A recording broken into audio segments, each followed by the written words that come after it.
ज्ञान मंथन में आप सभी का हार्दिक अभिनंदन करते हैं। मैं हूं सुबोध और दोस्तों आज के अपने इस वीडियो में हम आपको जानकारी देने वाले हैं महर्षि लोमस के बारे में। बता रहे हैं आपको कि महर्षि लोमस कौन थे और कब उनका जन्म हुआ था। तो चलिए दोस्तों बिना कोई देरी के शुरू करते हैं इस वीडियो को और देते हैं आपको जानकारी महर्षि लोमस के बारे में। दोस्तों लोमस ऋषि परम तपस्वी तथा विद्वान ऋषि थे। इन्हें पुराणों में अमर माना गया है। हिंदू महाकाव्य महाभारत के अनुसार ये पांडव के श्रेष्ठ भ्राता युधिष्ठिर के साथ तीर्थ यात्रा पर गए थे और उन्हें सब तीर्थों का वृत्तांत इन्होंने बतलाया था। लोमस ऋषि बड़े बड़े रोमों या रोम वाले थे। इन्होंने भगवान शिव से यह वरदान पाया था कि एक कल्प के बाद मेरा एक रोम गिरे और इस प्रकार जब मेरे शरीर के सारे रोम गिर जाएं तभी मेरी मृत्यु हो। दोस्तों जब लोमस ऋषि प्रवचन करते थे तो सभी श्रोता तन्मय होकर उनका प्रवचन सुनते और लाभान्वित होते थे। एक दिन लोमस ऋषि प्रवचन कर रहे थे। श्रोताओं में चपल स्वभाव का एक व्यक्ति बैठा था जो बार बार ऋषि से प्रश्न पूछकर प्रवचन में बाधा डाल रहा था। कभी पूछता क्या आपने भगवान के दर्शन किए हैं, तो कभी पूछता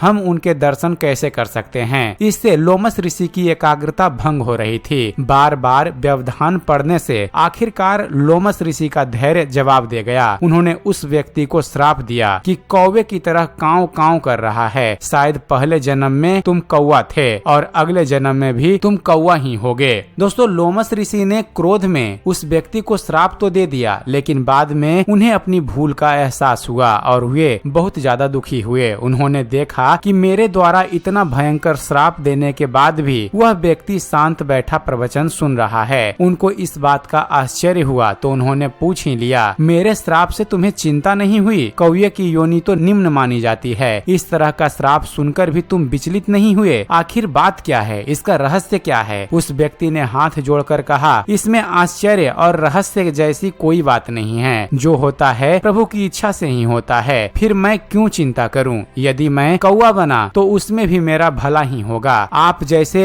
ऋषि एवं परम तपस्वी ने कुछ सोचकर ही यह श्राप दिया होगा। लोमस ऋषि उस व्यक्ति का यह श्रद्धा भाव देखकर चकित रह गए। उन्होंने कहा, अब मैं तुम्हें वर देता हूँ कि तुम कौवे के रूप में जहाँ रहोगे उस क्षेत्र में दूर दूर तक कलयुग का प्रभाव नहीं पड़ेगा। तुम भक्त पक्षी के रूप में अमरता प्राप्त करोगे। पुराणों के अनुसार उस व्यक्ति ने अगले जन्म में कागभुसुंडी नामक एक ब्राह्मण के रूप में जन्म लिया जिसने गरुड़ को राम कथा सुनाई थी। रिवालसर नामक सुंदर स्थान हिमाचल प्रदेश के जिला मंडी मुख्यालय से कुछ ही दूरी पर स्थित है। यहाँ की रिवालसर के नाम से प्रसिद्ध झील मनमोहक तो है ही, इसके आसपास का प्राकृतिक सौंदर्य अनायास ही पर्यटकों को अपनी ओर खींचता है। चीर और देवदार के वृक्ष सभी का अभिवादन करते प्रतीत होते हैं। स्कंद पुराण के प्रथम और द्वितीय और तृतीय अध्यायों में हृदय लेश का वर्णन लोमस ऋषि की तपस्थली के रूप में आता है। हृदय लेश अर्थात झीलों का राजा,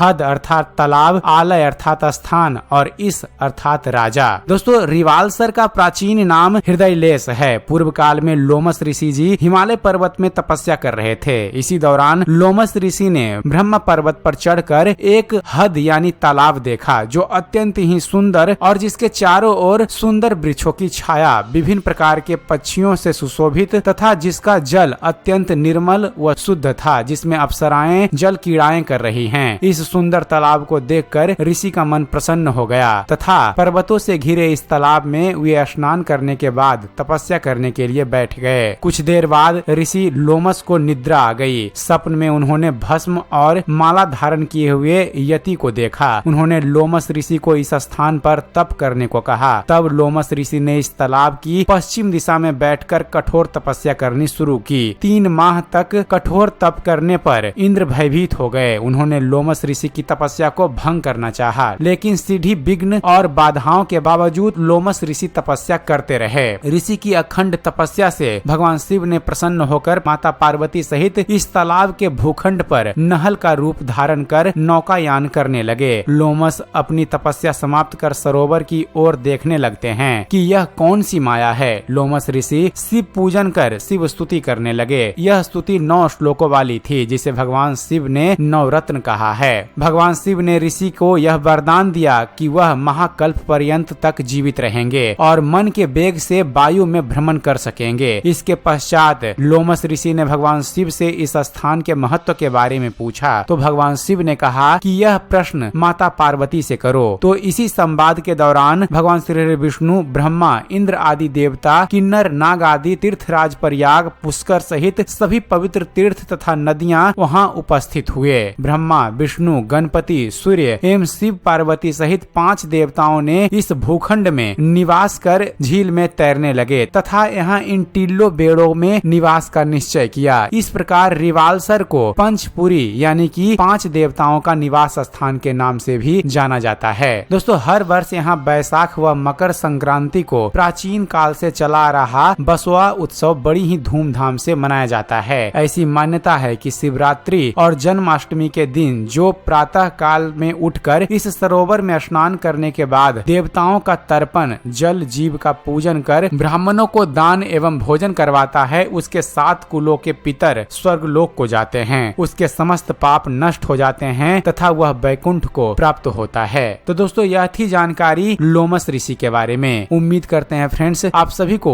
हमारा यह वीडियो पसंद आया होगा। अगर वीडियो पसंद आया हो तो वीडियो को लाइक और शेयर करना न भूलिएगा। और दोस्तों, ऐसे ही धर्म और इतिहास से जुड़े हुए ज्ञानवर्धक वीडियो देखते रहने के लिए आप हमारे इस चैनल ज्ञान मंथन को सब्सक्राइब जरूर कीजिएगा। आप हमारे इस चैनल को सब्सक्राइब कीजिए और देखते रहिए, जानते रहिए। धन्यवाद। जय हिंद।